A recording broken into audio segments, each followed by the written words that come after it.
Continued on next page. The court said, and the defense may call its next witness. Mr. Kumraju said, the defense calls Thomas Bishop, Your Honor. Thomas Bishop, called as a witness by the defendant, having been duly sworn, testified as follows. The court said, you may inquire. Mr. Kumraju said, thank you, Your Honor. Direct examination. By Mr. Kumraju. Afternoon, Mr. Bishop. Afternoon. Sir, where did you go to school? I graduated from Penn State University with a bachelor's degree in accounting. And after your time at Penn State, did you work? Yes. I was hired by the Internal Revenue Service, Criminal Investigation Division. What is the Criminal Investigations Division of the IRS? The IRS Criminal Investigation Division is the criminal enforcement arm of the Internal Revenue Service. And what kind of investigations, generally speaking, did you work on? Income tax, money laundering, and currency crimes under the Bank Secrecy Act. In your time at the IRS, did you hold any supervisory positions? Yes, I held 4. Let's just start with the first one. What was the first one? The first one was a supervisory special agent. And could you just tell the jury what your general responsibilities were in that role?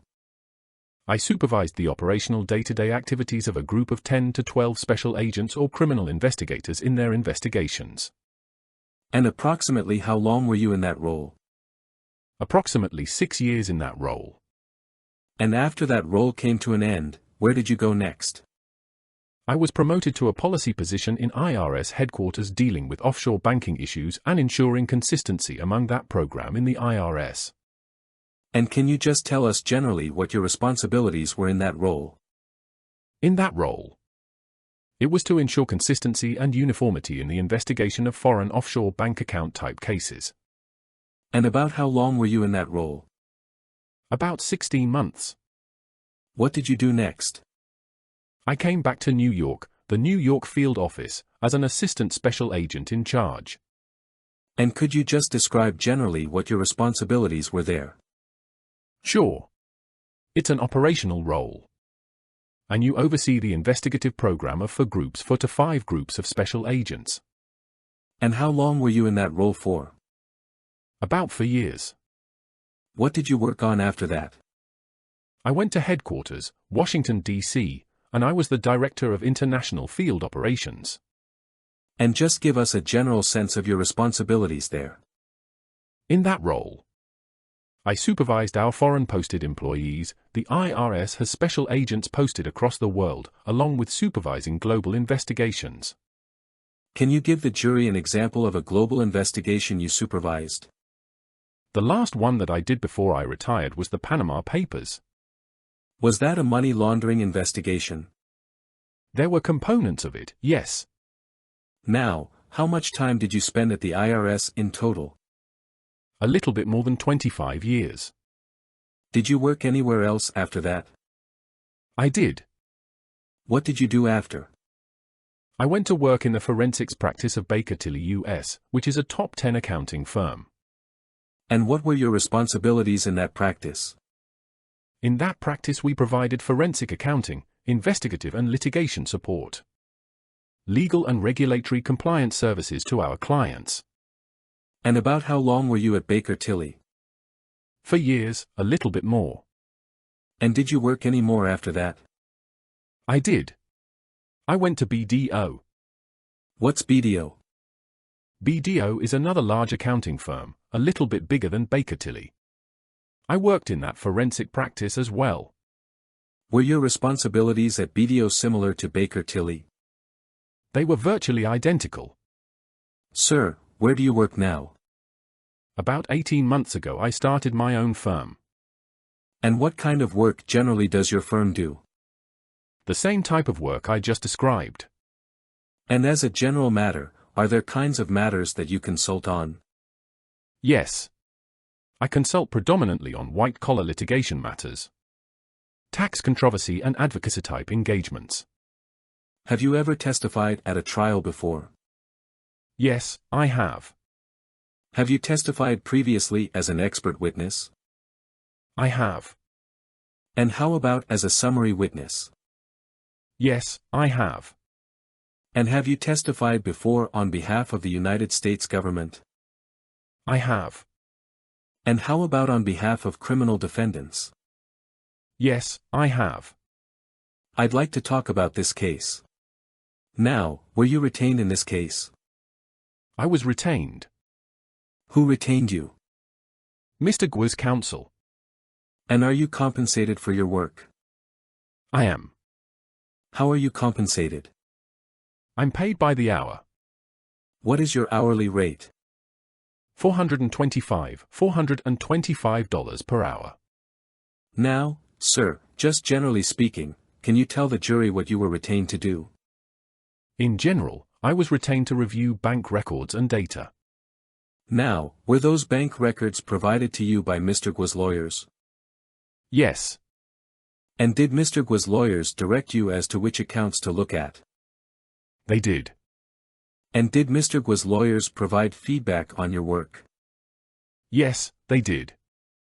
Mr. Kumraju said, I'd like to pull up what's already in evidence, DX11598, please. Sir, do you recognize this type of record? Yes. Generally speaking, how would you describe it? It is an Excel spreadsheet containing transactional bank data. Do you know which bank it's a record for? I believe it's FV Bank. All right. And so let's just go through as an example some of these columns. So what's the date column there? Column A is the date. What's that intended to reflect? The date of the transaction. All right. If we go over to column C, what's that intended to reflect? That is the originating transactor. Mr. Kumraju said, all right. We could scroll over a little bit. There's a lot of columns. Let's go over to column I real quick. What's column I reflect? Column I reflects the amount of the transaction. Okay. So if we can go back over, do you see column G, where it says, payment type? Yes. What's that reflect? That reflects the type of transaction. Mr. Kumraju said, we could scroll over to column T, please. What's that reflect? Column T is the beneficiary company name. What's the beneficiary company? That's the recipient entity account name. And do you see what's listed in row 2 there? Yes. Do you know what that is? Row 2, Sharps Pixley, is a gold dealer in London. Mr. Kumraju said, we could take that down. Can we pull up what's already in evidence as GXS18, please? And we can publish that. Could we go to page 10, please? All right. And if we could blow up the paragraph that says, additionally. Do you see that, sir? I do. Okay. Would you mind reading that to the jury, please? Sure. Additionally, a member may make a request to the Himalaya Exchange to accept a transfer of Himalaya dollar credits in exchange for an equivalent payment in US dollars to be paid to the bank account of the member. However, such exchanges are at the discretion of the Himalaya Exchange and the Himalaya coin. A new coin issued by Himalaya International Financial Group, HCN, or Himalaya coin, HDO, or any other type of asset on account at the Himalaya Exchange or through the Himalaya Pay app are references to credits corresponding to that asset. Thank you, sir. Mr. Kumraju said, could we go to page 12, please? All right. Do you see the blown-up language here that starts with, the issuer? I do. Would you mind reading that, please? The issuer is not obliged to provide liquidity support and the Himalaya Exchange is not obliged to agree to any request from a member to exchange HDO credits for US dollars. And such actions are at the sole discretion of the issuer and the Himalaya Exchange respectively. Members do not have any direct or indirect claim on the issuer or the reserve. Thank you. Mr. Kumraju said, could we take that down and please go to DX11431, which is in evidence. Counsel conferred. Now, sir, I'd like you to take a look at this record. Have you seen it before? I have. And is it a summary of bank data? Yes, it is. And do you see the date column at the left there? Yes, column A. What's the first date there? January 12, 2022. Mr. Kamaraju said, all right. Can we go down to the last row, please? Sorry, the last row down. All right. And do you see the date listed? It's actually the third row up, but 62,951. Yes. All right. What's the date listed there? June 21st, 2022. Mr. Kamaraju said, if we could scroll back up to the top, please. All right. Now, do you know who the account holder is for this account, sir? This is a Himalaya bank account. I just don't think the screen is scrolled up enough. Thank you. Mr. Kamaraju said, why don't we take a look at a couple of specific rows? We look at row 62187, please. All right. Do you see the date of that? Yes, it's November 22nd, 2021. Mr. Kamaraju said, could we scroll over to column H, please? All right. And do you see what's listed in the description there? Yes, it says client redemption. Mr. Kamaraju said, all right. Can we go over to column J, please? All right. And what's listed there? Client redemption. And do you see an amount column? Yes, column I. And how much is the redemption there? 30,000. Mr. Kamaraju said, okay. Could we go now to row 59802? Okay. What's the date of that transaction? June 17th, 2022. Mr. Kamaraju said, okay. And if we can scroll over again to the description column. All right. What's listed there? Client redemption. Mr. Kamaraju said, and if we could scroll over to column S, please. Who's listed as the beneficiary, once we pull it up for you? The beneficiary first name is Lai. I'm presuming that's the way you pronounce it. Lai. Do you see the last name, too? Yes. It's Dai, Dai. Thank you. Mr. Kamaraju said, and if we could scroll now to row 62057, please. All right. What's the date of that transaction? February 4th, 2022. All right. And is that also a client redemption? Yes. Mr. Kamaraju said, and could we scroll over to the amount column, please? What's the amount of the redemption? $23,468.40. Mr. Kamaraju said, okay. And if we can scroll over now to the beneficiary columns, columns S and T. And who's identified as the beneficiary there? Lai Dai. Mr. Kamaraju said, all right. Could we now go to row 62579? And what's the date of this transaction, sir? The 19th of April, 2022. Okay. And is this also a client redemption? Yes. Mr. Kamaraju said, and let's go over to the amount. $53,261.68. Mr. Kamaraju said, all right. And can we go to column S and T, please? And who's listed as the beneficiary? Jiwei JIA. All right. Mr. Kamaraju said, and last one, could we go to row 62678, please? Okay. What's the date there? The 28th of June, 2022. Mr. Kamaraju said, all right. And let's scroll over to the Thesari. Withdrawn. Is this a client redemption? Yes, it is. Mr. Kamaraju said, and let's look at the amount. $79,890. Okay. Mr. Kamaraju said, and could we scroll over to column S and T, please? The beneficiary first name is Feng, Feng, beneficiary last name is Tian, Tian. Okay. Now, Mr. Bishop, did you review the data contained in this exhibit? Yes. Did you summarize it in any form? Yes. Mr. Kumraju said, I'd like to pull up just for the witness, the parties, and the court what's been marked as DXC02. Sir, do you recognize this document? I do. What is it?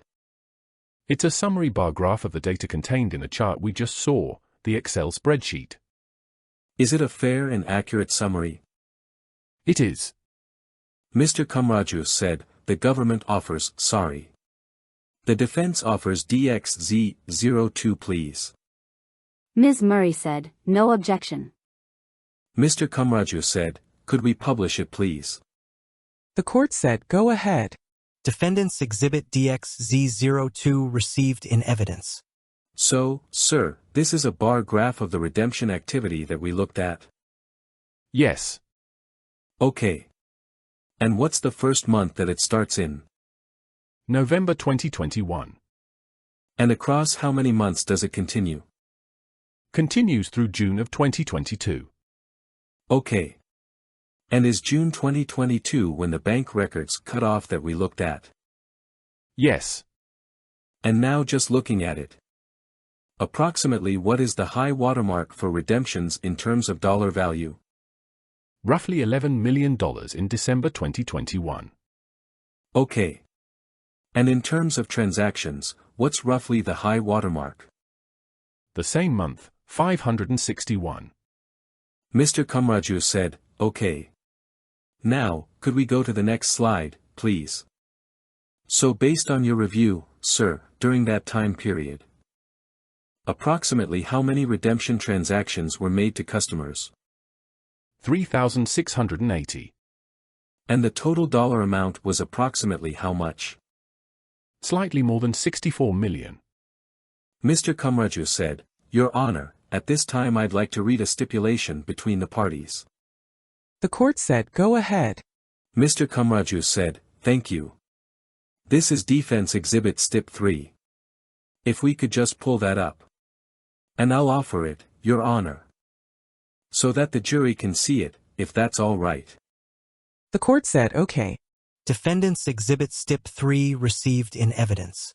Mr. Kumraju said, it is hereby stipulated and agreed by the United States of America and Miles Gua, the defendant, that the exhibits listed below in columns B and C were lawfully obtained by the government, and are authentic records of the entity listed in column A, that were made at or near the time, by or from information transmitted by a person with knowledge of the matters set forth in the records.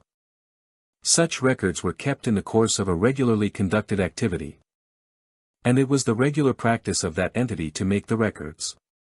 And then there are a number of exhibits listed, Your Honor, which I can go through or I can just offer them all together, whatever the court would prefer. The court said, you're asking that I admit them all? Mr. Kumraju said, yes, Your Honor. The court said, they are admitted. Mr. Kumraju said, thank you. No further questions at this time.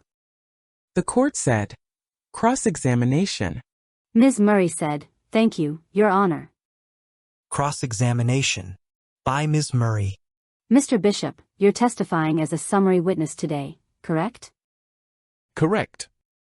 You haven't set up an account at the Himalaya Exchange, have you? No, I have not. You've never logged into an account at the Himalaya Exchange, have you? No, I have not. And you've never purchased HDO, right? That's correct. You've never purchased HCN? That's correct. You only looked at bank records for certain accounts, isn't that right? That's correct. And those were the bank records that defense counsel provided to you, correct? Yes, yes. And those were bank records for accounts held at FV Bank, right? Yes. Z02. Ms. Murray said, now, if we can pull up, Ms. Loftus, DX.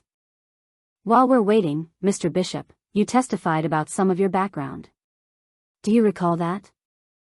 Yes. You said, for example, you worked on money laundering cases when you were at the IRS CI, Yes. And a money mule is someone who receives and transfers criminal proceeds, isn't that right? I agree, yes. All right. Now we've got DXZ02 up. This is a chart that you prepared for your testimony today, correct? Correct. DXZ02 doesn't clearly identify which bank accounts it summarizes, does it? It summarizes the records at the bottom, which records were used. Right. But it doesn't clearly identify what accounts at which bank it's summarizing, isn't that right? It's what we just went through, yes. Now, the defense didn't give you records for Himalaya Exchange accounts at Mercantile Bank, did they? For this examination, no, I don't think so. And the defense didn't give you records for this examination for Hamilton accounts at Silvergate Bank. Correct? I don't recall that bank, no. The bank records that you reviewed to put together this chart reflect withdrawals, right? This chart, yes. Client redemptions. Those bank records also reflect deposits into the bank accounts, correct? Yes. And those deposits are not summarized in DXZ02, right? That's correct. And DXZ02 only reflects withdrawals that were categorized as redemptions, is that correct? Yes. Now, you didn't choose the title of this slide, did you? This particulars, no, I don't think that's the basis for the chart. The redemptions from the prior screen. Well, the defense chose to call this Himalaya Exchange Client Redemptions, correct? We did, yes. The determination of redemption for purposes of your summary chart is based on those wire transaction details we saw in one of the columns. Is that right? That's what the bank record stated. And you don't have any personal knowledge whether those withdrawals were, in fact, redemptions, correct? We know what the bank record said. That was not my question, sir. I asked if you had personal knowledge whether those withdrawals were, in fact, redemptions? Mr. Kamaraju said, asked and answered. The court said you may answer. Well, can you describe what you mean by personal knowledge? Sure. To your understanding, what is a redemption of a Himalaya Exchange account? Someone asking for their money back. How is that your understanding? That's just through my basis in this case. And what records did you study that described or defined redemption that way? These bank records and my collaboration with the defense team. All right. Let's take one of the withdrawals categories categorized as a redemption as an example. Ms. Murray said, Ms. Loftus, if we could pull up DX 11605. While we're waiting for that, Mr. Bishop, do you know what's in all those boxes at the front table? I didn't see as well, no, I don't know. The records that you reviewed to put together your summary chart. Was that just the one Excel file that Mr. Kamaraju went through with you? No. We looked at the FV bank records, the statements. Excuse me. Do you remember what the last 4 digits of the accounts that you looked at were? 589 I can't remember. 367 I had them on the Excel spreadsheet. There were 94 accounts that we've looked at, so. All right. Now that we have this up, this is a record from FV Bank, correct? Millimeter whom? And if we look at this, what is the time period covered in this particular bank record? I can see the first date. Ms. Murray said, we can scroll down, Ms. Loftus. Go all the way to the bottom. Generally speaking, what month do these records cover? April 2022. Okay. Ms. Murray said, and Ms. Loftus, if we could scroll to the right a little bit. Little further, please. And let's go up to the top again. In the description column, Mr. Bishop. Is that where you went to identify the transactions that you described as redemptions? Yes. Ms. Murray said, and Ms. Loftus. If we could just scroll down a little bit until we get one of those client redemption descriptions that Mr. Bishop testified to. There we go. So, for example, Mr. Bishop, row 60, you don't know who populates that transfer ID, do you? I know that this came from, it's my understanding that this came from the bank. Right.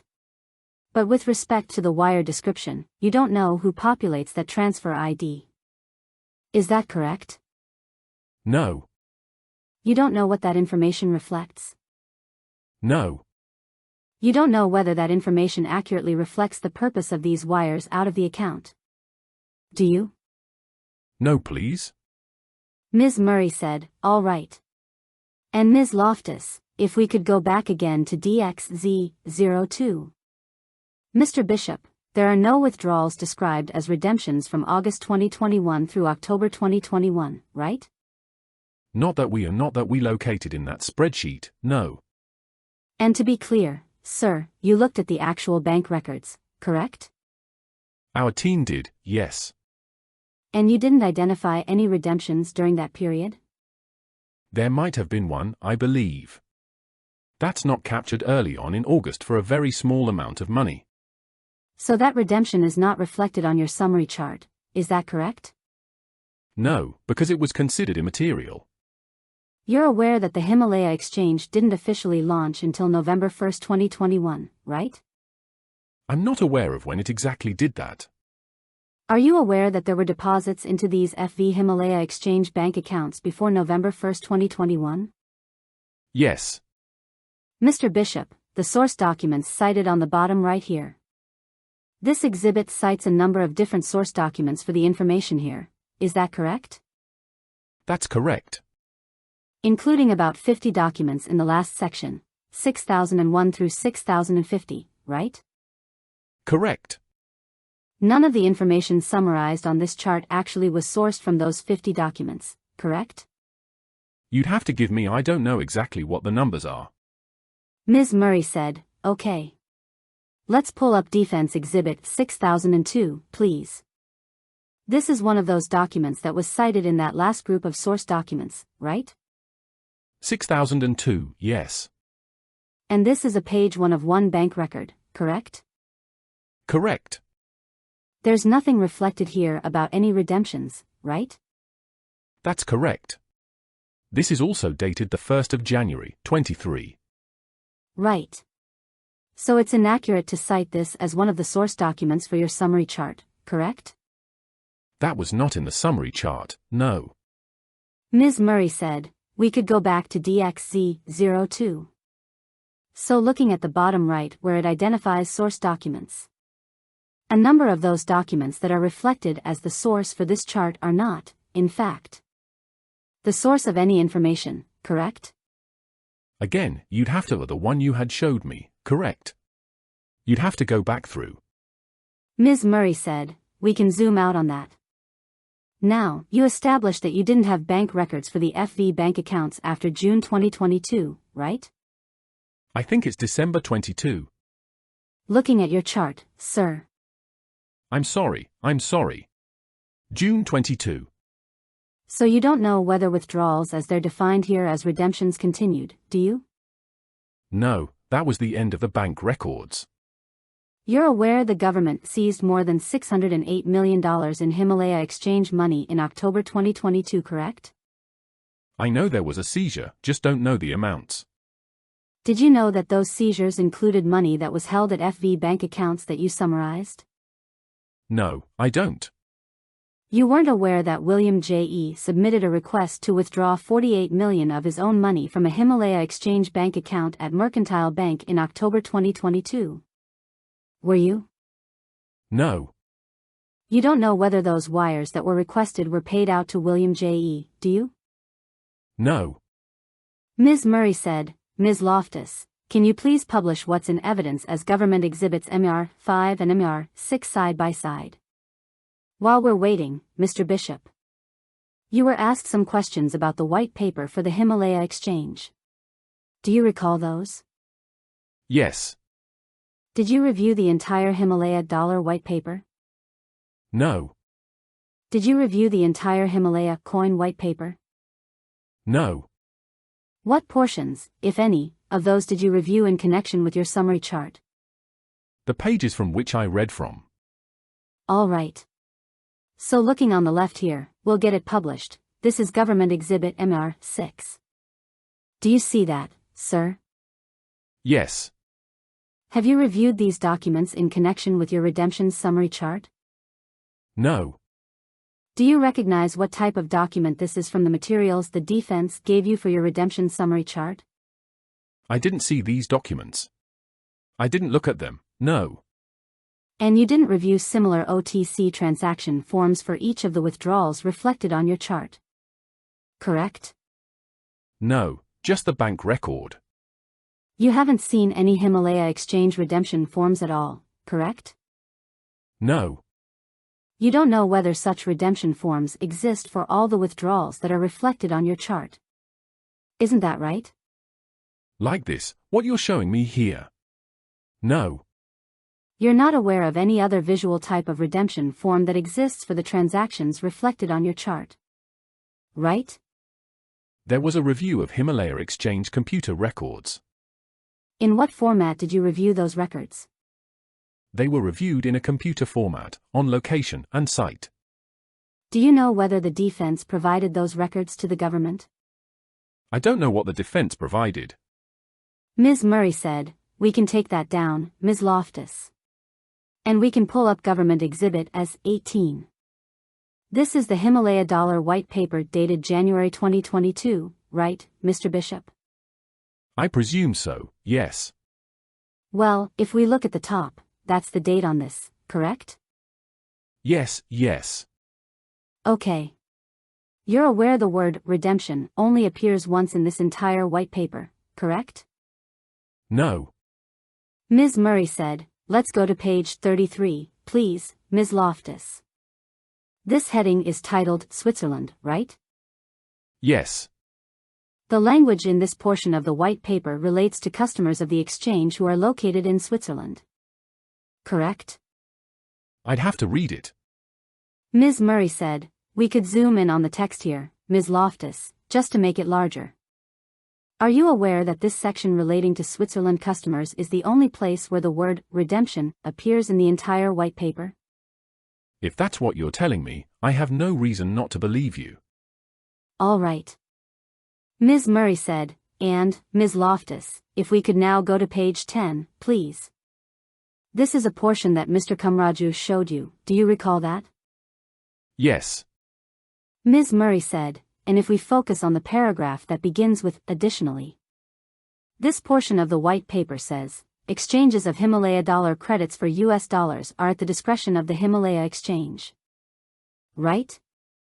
Yes, that's what it says. It further says, the Himalaya exchange is not obliged to fulfill any such request. Correct? Yes. Himalaya exchange customer withdrawal requests that the Himalaya exchange denied are not reflected on your summary chart. Is that right? No. Ms. Murray said, we can take this down, Ms. Loftus. And Mr. Bishop. You don't know where the money that was wired out of the FV bank accounts as redemptions ultimately went, do you?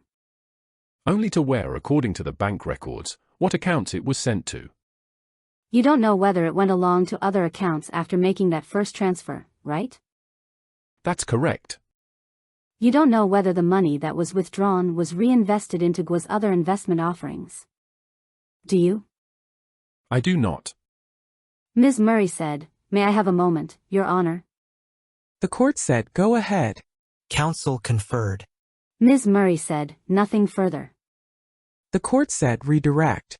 Mr. Kumraju said, just briefly, Your Honor. Redirect examination. By Mr. Kumraju. Now, Mr. Bishop. You remember being asked some questions on cross-examination about whether you could verify whether certain transactions were redemptions? Yes. And you were asked about whether you had personal knowledge as to whether they were redemptions? That's correct. Do you remember that one of the transactions I asked you about on direct was a redemption related to a man named Lai Dai? Yes. Are you aware that Lai Dai testified in this courtroom to making that redemption?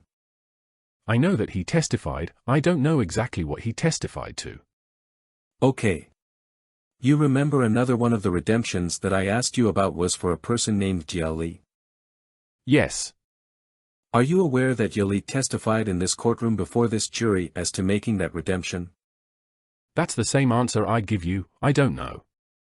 Now, do you remember you were asked about slides and the sources for slides? Do you remember that? Yes.